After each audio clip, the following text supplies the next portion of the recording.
This video is brought to you by FS Academy. FS Academy offers a range of professional tutorial packages for Microsoft Flight Simulator. Each FS Academy package comes with a number of tutorials, as well as a comprehensive manual which will expand upon the theory of the content covered.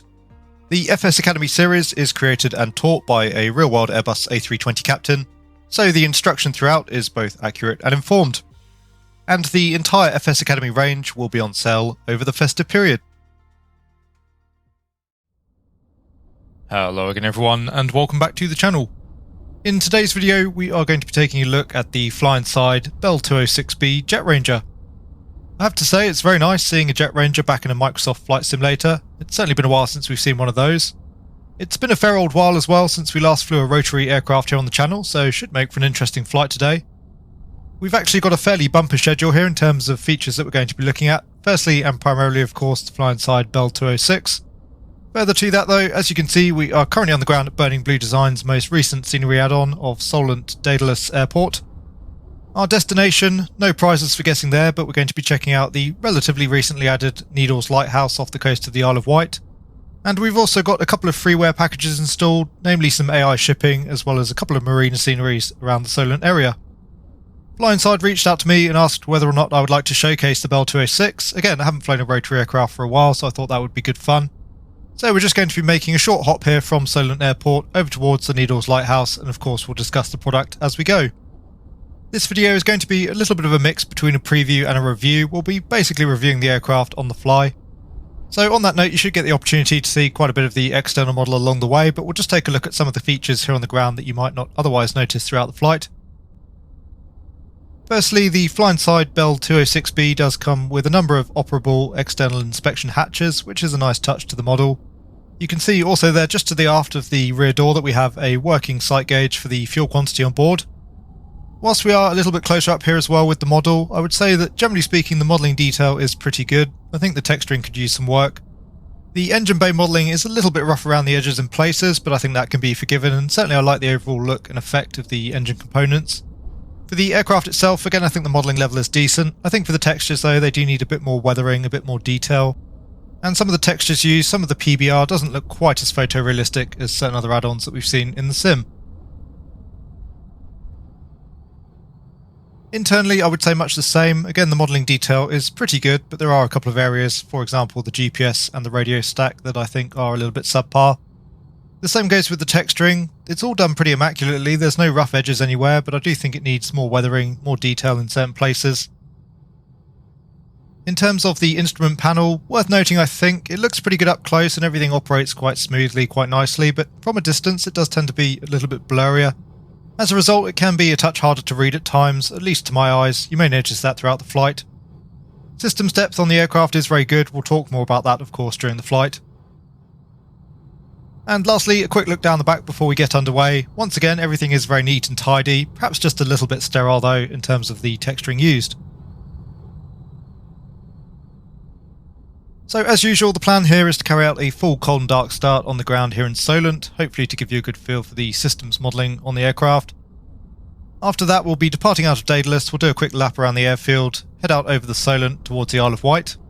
We've got a few locations we're going to visit en route before we make our way over towards the Needles. We'll land at the lighthouse, we'll get the aircraft shut down, and then as usual I'll run through my opinions on the product. As always guys, I do hope you enjoy the video and find it useful. If you do, please consider giving it a like and subscribing to the channel. As I'm sure that many of you are aware, certainly those that are familiar with the channel, I'm by no means an accomplished rotary pilot, so take everything here with a bit of a pinch of salt. But as usual, I'll try and fly things as accurately as I can and try and give you the best feedback that I can on the product. So we are now comfortably sat in the cockpit of the FlyInside Bell 206 Jet Ranger, here on the ground at Burning Blue Design's Solent Airport. I'm sure you'll agree it's a pretty beautiful afternoon out there, a little bit windy though, so we'll just close up the cockpit door. Fairly nice sounds from the door there. It's a little bit strange that there's a double slam, but overall the internal sounds of the aircraft are really nice. You'll see that obviously as we go.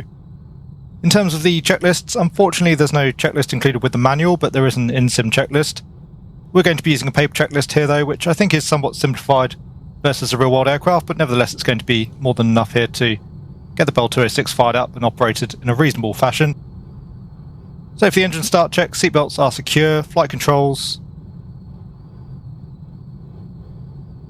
are full and free, throttle is closed, landing light is off, engine anti-ice is off, hydraulics are on, fuel valve is on and guarded, altimeter is set and reading the correct aerodrome elevation, flight instruments are checked for the standby compass there, showing a heading of around 045. HSI looks good. For the directional gyro there, we'll just set that to 045 as well. And we have 045 set. Battery master can come on. And for the circuit breakers, just make sure there we've got the fuel boost pumps in. Cancel there as well the caution. The caution lights themselves, we're looking for engine out, transmission oil pressure and low rotor RPM, all of which we have. And generator fail, of course, we'll expect to see extinguish once we've got the engine running. We'll test the caution lights. Everything looking good there. For the fuel quantity, we've got around 50 US gallons on board the aircraft. Collective is set fully down. Rotors, just checking the rotor area.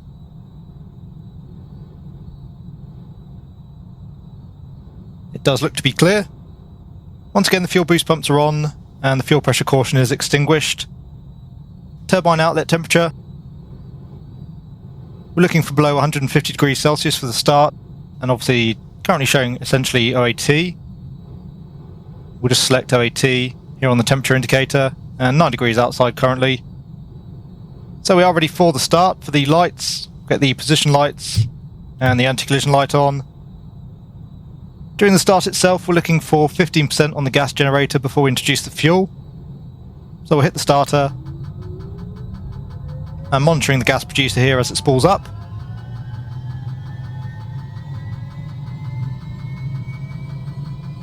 So there's 15% coming up on the throttle. We do have a good light off. And temperature peaking there just below red line.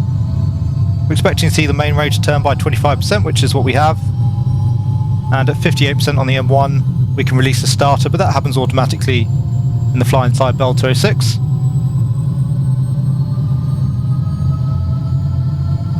There's our 58%. We should have starter cut out. And we can just allow the gas producer there to stabilise. And we can let the engine idle here for 1 minute before we come up on the power.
Okay, so we do now have a good start. We've had the engine idling as well for 1 minute.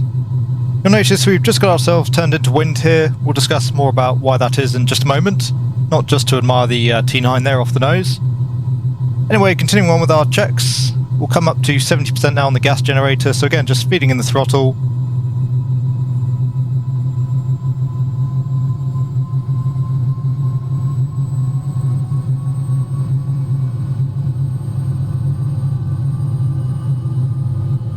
And we now have 70%, so the start generator switch can go through to generator. We'll get the pitot heat on there as well.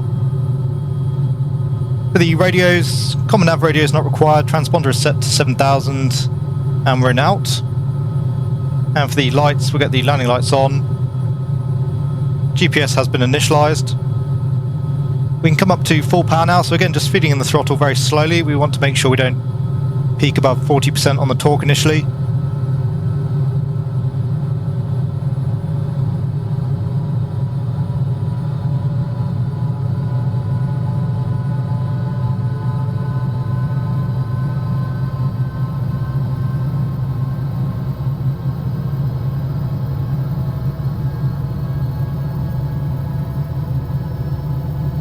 So the rotor low RPM warning has extinguished. And again, very nice sounds internally.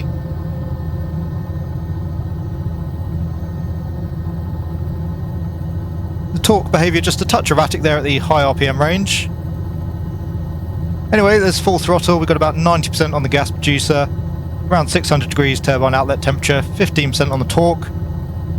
And for the engine and transmission oil temperatures and pressures, they're looking good. You may have noticed things have gotten a little bit quieter during the warm-up there. One nice feature that is modelled on the aircraft, you can actually add or remove headphones just to dull the noise down a little bit there.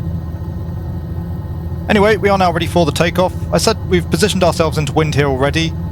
I do find that the FlyInside Bell 206 has a pretty snappy tendency to weather vane into wind. We'll perhaps demonstrate that later on, but for now anyway. We'll come up on the collective, bringing that up slowly, feeding in a little bit of left anti-torque pedal as well. And similarly, the transition between getting light on the skids and airborne is quite snappy.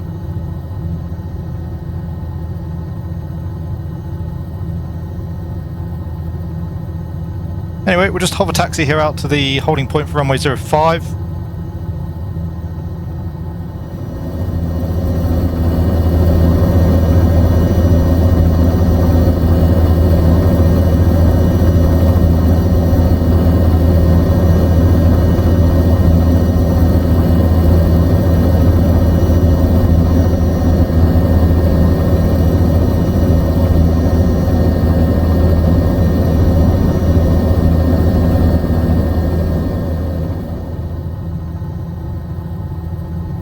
And just feeding in a little bit of collective now. We'll do a lap around the airfield just to take in the scenery before we depart off towards the Isle of Wight. So building some speed now, gaining some transitional lift, all of which is modelled on the FlyInside Bell 206. As always, you can see a really nice scenery effort from Burning Blue Design. Not just the airfield's been modelled, but the surrounding area as well. We've got the traffic island down there, we've got the beach as well. We'll take a closer look at the beach as we depart. So just keeping the torque back around 55% for now. Got the main building just passing down on our left with the Spitfire T9 and the Mark 9 as well down on the apron. That's where we departed from. The Bristow building just passing off on our left now, which is the Bristow helicopter hangar. Looks like we've got some sort of radar array off the nose. And you can see pretty strong winds today as we discussed, straight down the runway more or less. What looks to be a disused runway off the nose, another radar installation. And a few hangars down the back of the airfield here. Again, very nice scenery from Burning Blue. Lots of nice little details. So we'll bring ourselves back round onto the heading here for runway 23. We'll depart out towards the southwest down runway 23. So far the flight model feeling pretty good in the Bell 206. Again, I do find it's just a little bit snappy at times. A touch more sensitive perhaps as well than I was expecting from a helicopter of this size, but again, that's just educated guesses on my part. The closest I've flown to this previously is the Dodo Sim 206, for anyone that remembers that. We'll come up on the collective to around 70% now on the torque.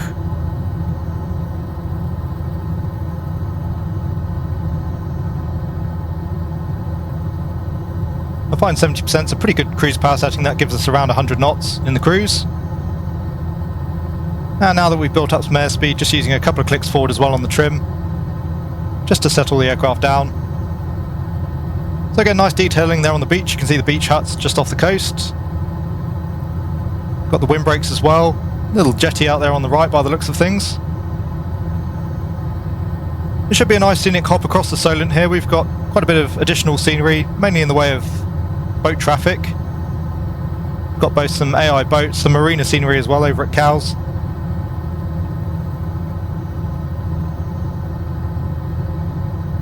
So we're just leaving the south coast of mainland UK behind us.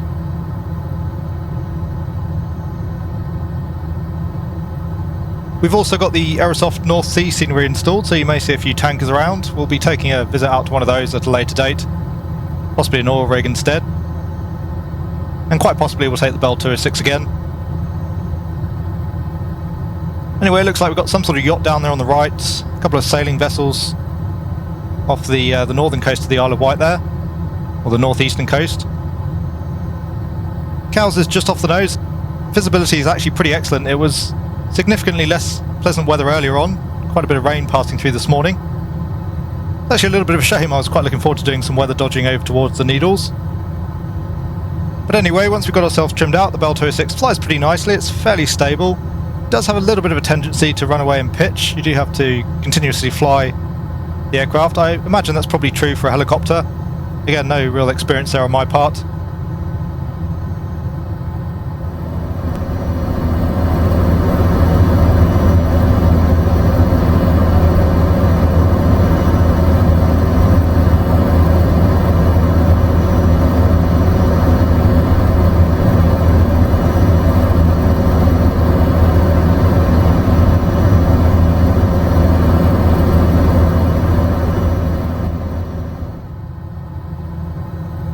So again, Cowes just off the nose, and an interesting little scenery that I've got installed here. It's basically as I understand it, a procedurally generated marina scenery. So you'll notice in a moment's time we've got lots of nice jetties and boat traffic down there in the bay itself.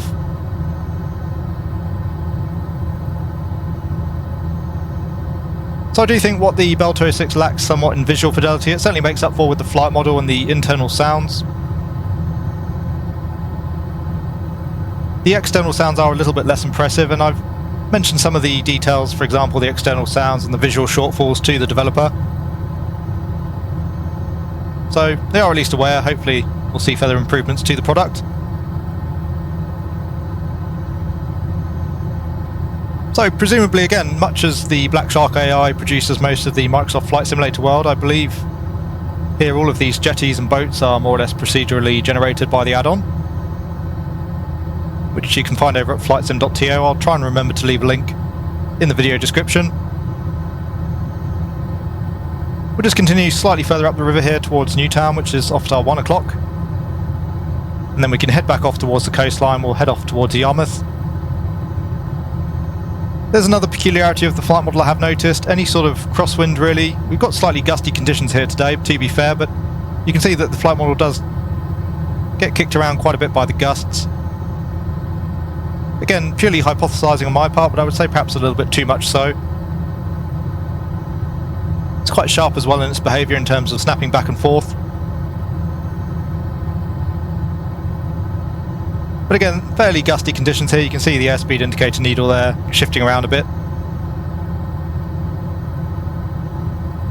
As always though, Microsoft Flight Simulator, really excellent sim for rotary aircraft. The physics are slowly coming along, obviously, with the addition of the native helicopters now, and I still think the FlyInside flight models are significantly better than the default Asobo helicopter flight models, but this sort of scenery, as I'm always saying, is perfect for low and slow cruising. It's actually genuinely interesting to explore, and there are lots of little areas where you could just set yourself down and check out some details in a little bit more depth. Anyway, we'll get ourselves pointed back out here towards the western coastline. As I say, we'll head for Yarmouth. And there's a couple more features we want to explore before we make our way in towards the Needles. But we'll briefly head outside so that you can hear the external sounds, take a little bit more of a look at the external model.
Okay, so we are just approaching Yarmouth. You can see again the marina there down just off the Yar itself. Also a castle there, I'm not sure whether or not that's true to life. Yarmouth Castle, presumably, if it is. It's not on the chart, but nevertheless, if it's modelled in the sim, I would imagine it's accurate. Don't tend to see too many castles. I'm sure one of you will very helpfully let me know down in the comments section. We've got a couple of fortifications here. We've got the castle just off the marina, there's another one just off the nose, and then we've got Hurst Castle further down the coast, which definitely is true to life. Looks like some sort of a keep down there, presumably would have been guarding the mouth of the water.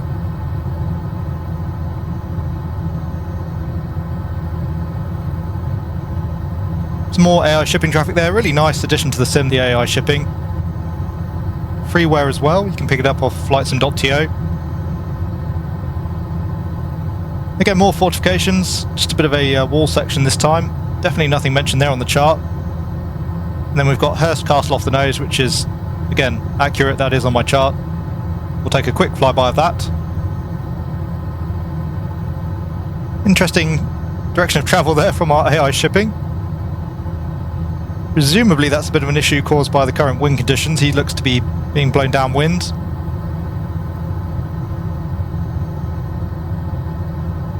Once again, you can see when those gusts pick up, the aircraft does get rather kicked around. I'm sure in reality it would to some degree, but I just think that snappiness and overall yaw moment seems a little bit off. But once again, just guessing there on my part.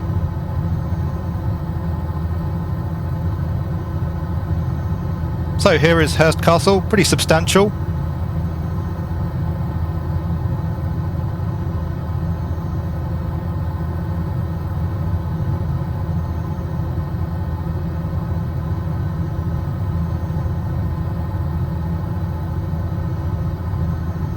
That joins us back onto the UK mainland, which you can see, of course, off on our right.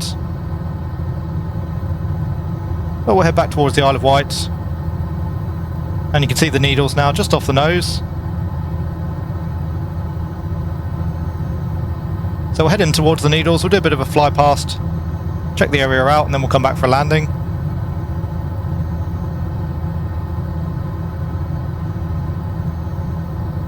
Another sailing vessel down there in the water.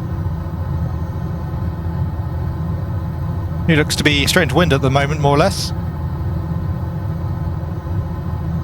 Anyway, in terms of our fuel state, still 40 US gallons on board, plenty of fuel.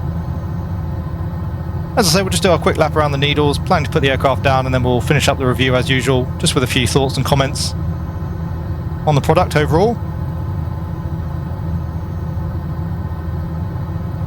Again, getting that yawing moment from the wind. You don't notice it so much when the helicopter is into wind, of course, but certainly once you start to track at 90 degrees to the prevalent wind direction, you certainly get kicked around quite a bit.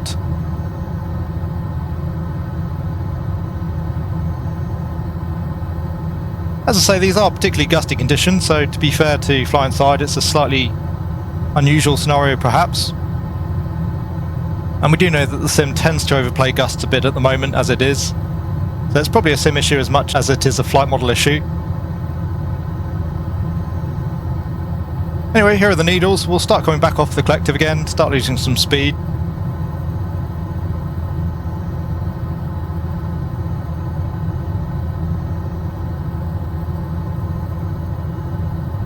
Seems the yacht off the nose is doing a little bit better at heading off in the correct direction.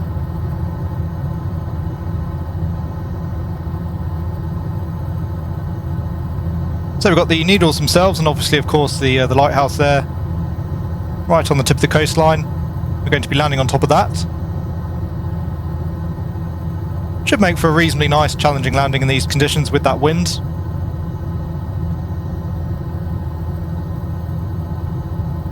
And as we turn across the wind now, we are certainly getting buffeted around quite a bit more.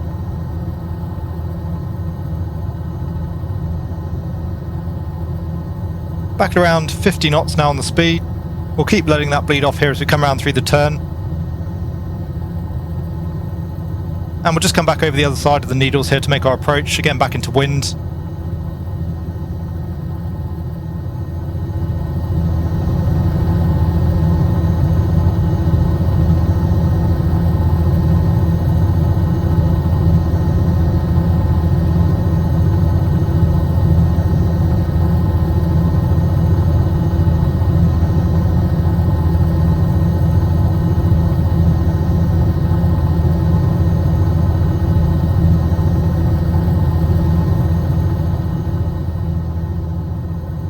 having to make lots of small control inputs here to keep the Bell 206 where we want it.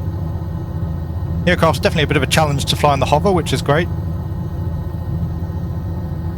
And much as with the FlyInside Bell 47G, things like vortex ring state, retreating blade stall are modelled, so you do have to be careful and operate the helicopter within its limits, otherwise some pretty nasty things can happen. Still just a touch fast here currently, showing around 30 knots indicated, but we're definitely doing less than that over the ground with the wind. Speed looking a bit better now. So we'll just edge our way forward towards the pad, trying to let the 206 weather vane a little bit here into wind and sit where it's happy. That looks to be on a heading of around 210. We've got about 50% left anti-torque pedal, around 45% on the torque itself. And slightly out to the left of the landing zone, but that's somewhat by design, just to help a bit with visibility. We'll correct for that as we come over the pad. Just getting a touch low there perhaps, so feeding in some collective. And the tricky bit I find at the end here is not tensing up on the controls and overcorrecting, so trying to avoid doing that. Looks as though the wind direction's shifting around a little as well, not making life any easier.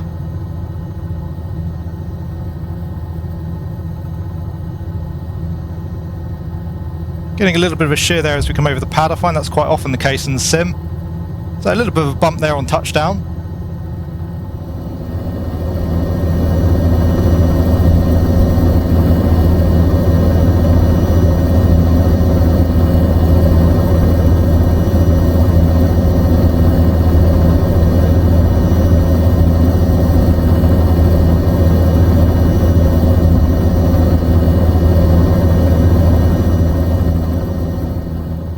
In terms of the shutdown checks then, reducing the collective back to idle, throttle as well can come back towards idle.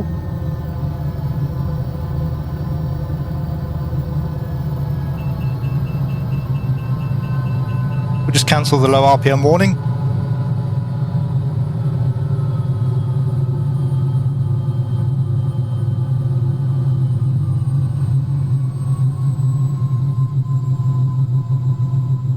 Ordinarily there we want to let the engine stabilise for around 2 minutes, but obviously for the sake of the video here we're going to disregard that. In terms of radios and lights, it looks as though currently we can't actually physically turn off the radios, which is a bit of a shame. Transponder we can turn off, so transponder is off. Landing light is off. Throttle, once we've had our 2 minutes we can close, so we'll bring the throttle back now.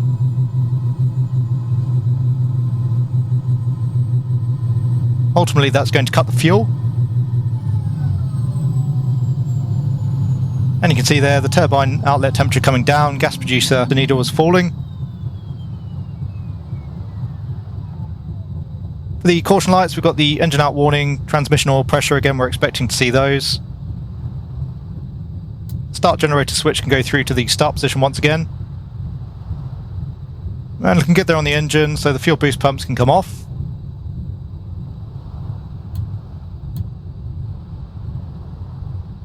And lastly we'll get the battery off. So that's the shutdown checklist complete. A pretty short hop there in the FlyInside Bell 206. Nonetheless very enjoyable. Once again, as we ordinarily tend to do here, we'll just finish up the review with a few minutes talking about the product itself.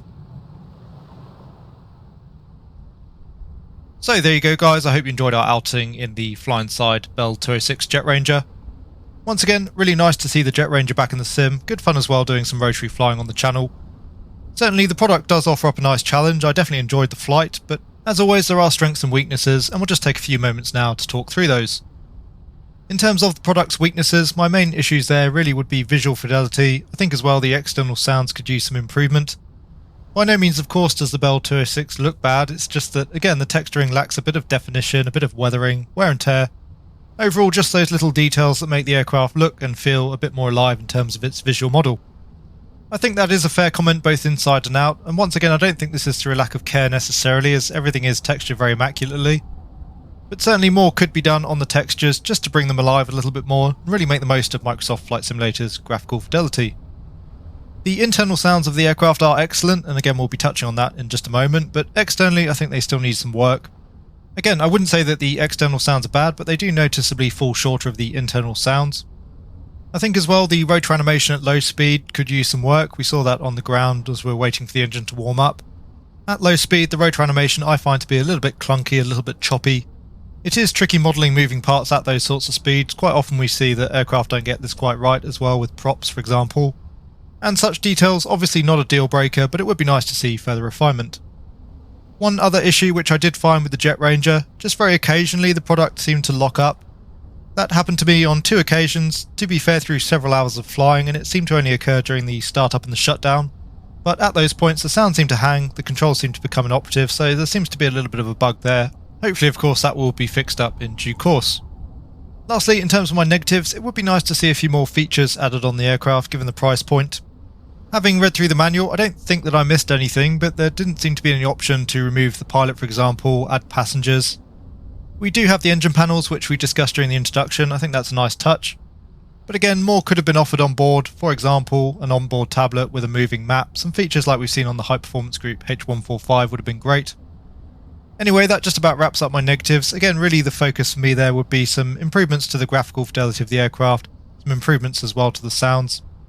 As I mentioned during the flight, I have actually been in touch with FlyInside themselves and made these points to them, so they are at least aware of them. Hopefully we'll see some further improvements to the product.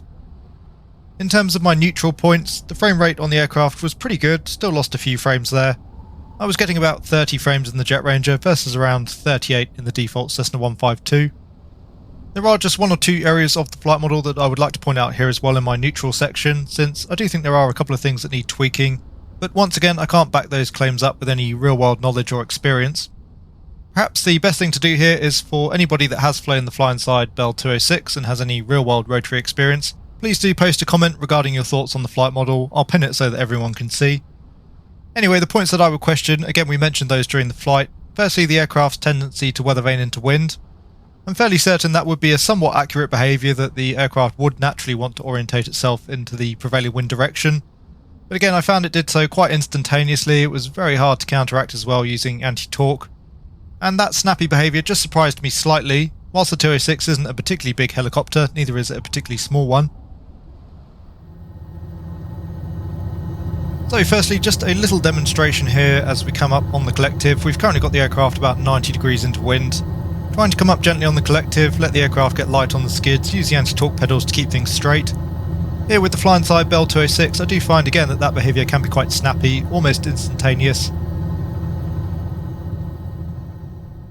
In general as well, for the takeoff and the landing, whilst of course it could just be my dodgy rotary flying skills, I did find that the Jet Ranger was a pretty tricky beast to get on the ground smoothly. Certainly with other virtual rotary aircraft in other sims as well, I've managed to refine my skills to the point where I can generally quite consistently get a half decent landing out of the aircraft. Here though, I did find it quite a bit trickier to really null out any movement before touchdown. In terms of my positives for the product, firstly of course the custom flight model. Once again, I think that FlyInside currently do offer the best rotary flight models for the sim. Once more though, please do take that with a pinch of salt given my lack of rotary flying experience. The FlyInside Jet Ranger makes use of an external application. Many of you might be familiar with it from their Bell 47. Via this application, which does have to be running whilst using the helicopter, you can update the product. Also, quite importantly, you can select the level of difficulty associated with flying the aircraft, in terms of it being easier or harder to fly. On the most difficult setting, again quite a handful overall, the Jet Ranger I would say. Some of that though does also come down to the fact that using typical sim hardware, for example I'm using a Thrustmaster HOTAS Warthog, not ideal for flying these sorts of aircraft. I expect handling the Jet Ranger would be a little bit more straightforward with proper helicopter sim hardware. But again, on the most difficult setting, a fair old handful to fly. On the medium difficulty setting, the helicopter is certainly a bit more stable in the cruise, generally just that little bit easier to take off and land. And on the easiest setting, as you might expect, certainly more straightforward to fly. There's a bit more of a direct relationship as well between the controls. Nice of course to have the option, and it does make the Jet Ranger a little bit more accessible overall. As we've mentioned a couple of times now, I do think that the FlyInside custom flight models are the best rotary flight models available in the sim. Once again, complex flight dynamic behaviours have been modelled. For example, there is realistic collective, cyclic and pedal response according to FlyInside, as well as ground effect, flatback, transverse flow, torque yaw, VRS. I'm not going to demonstrate it here today, but you should also be able to auto-rotate down to a landing, and that was certainly possible in the FlyInside Bell 47G. Otherwise though, once airborne I thought the aircraft felt good in the hover. It was again a nice challenge to fly. Pretty decent as well in the cruise. I thought it felt a little bit light, but this is a model that's been approved by a real-world Jet Ranger pilot, so far be it for me to say. And the same on the landing, very nice to control in the approach, just that slightly strange behaviour there as we came over the pad. Just once again to exemplify the flight modelling behaviour being above and beyond the default, we'll just quickly run through a demonstration of the retreating blade stall. Next up, just a very quick demonstration of the custom flight modelling. As I say, the FlyInside Bell 206 does model things like vortex ring state, retreating blade stall, transitional lift. So we'll just run through a quick demonstration here of retreating blade stall, just building up some speed in the dive. Obviously earlier on we were cruising at around 100 knots, which is a pretty comfortable speed in the aircraft, but you don't want to go too far beyond that. And as we peak up through red line there, you can see losing the aircraft, dropping out to the left and entering into a pretty unrecoverable situation. Anyway, just to reiterate, again I enjoyed the flight model, I think it's pretty decent, it could just use a few tweaks here and there. The systems modelling of the Jet Ranger once again I think is very good, certainly above average. Pretty much every switch in the cockpit seemed to be clickable as I say, and there did seem to be associated systems effects behind those controls. I like as well that the engine modelling is done to a higher standard than we often see. You can hot start the engine, so you do have to be careful during the startup. Lastly, a little bit of a systems demonstration. The systems I would say overall do sit well above average. We've seen already working circuit breakers, pretty much everything in the cockpit is clickable, does work and does have system modelling behind it. And for example here, if you don't follow the correct startup procedure, you can hot start the engine. No significant knock-on effects there really. You do get a prompt telling you that you've hot started the engine. And lastly, but by no means least, another big positive for me, I really enjoyed the internal sounds of the 206. I thought the helicopter sounded really authentic internally. That makes sense. Apparently FlyInside did record sounds from the real-world aircraft, and certainly to me that comes across. So I often get viewers saying that they're really interested in the immersion of the internals of the aircraft, not too bothered about the graphics versus the systems in the flight model, and here I think by and large FlyInside really ticked those boxes. Once more though, on the price point, really my metric these days is the PMDG 737-600. If you can buy a study level jetliner for $35, then I think it's very hard to justify anything more than that for anything else that isn't a study level jet. So I do think that the FlyInside 206's pricing is a touch high, although in fairness of course, smaller developers and more niche products, they're not going to recoup the sort of money that PMDG is looking at for a 737. In conclusion, again I did very much enjoy my flight out in the aircraft. It's always good fun getting back into some rotary flying. Broadly speaking, I do think the FlyInside Bell 206 Jet Ranger is a nice rendition of the aircraft. Certainly one of the more comprehensive rotary offerings that we've seen in the sim to date. I would like to see some improvements in terms of graphical fidelity, particularly since there is direct competition from the Cowan Sim 206. And hopefully we will continue to see FlyInside tweak and improve the Jet Ranger. So that's about it from me today. Once again, I do hope that you enjoyed the video and found it to be of use. If you did and you want to help support the channel, then please consider giving the video a like. If you want to see more content as well, then please consider subscribing. A very big thank you once again to my channel members and patrons for all of your support. To all of you, I hope you're having a great day, take really good care, and I will see you all again soon.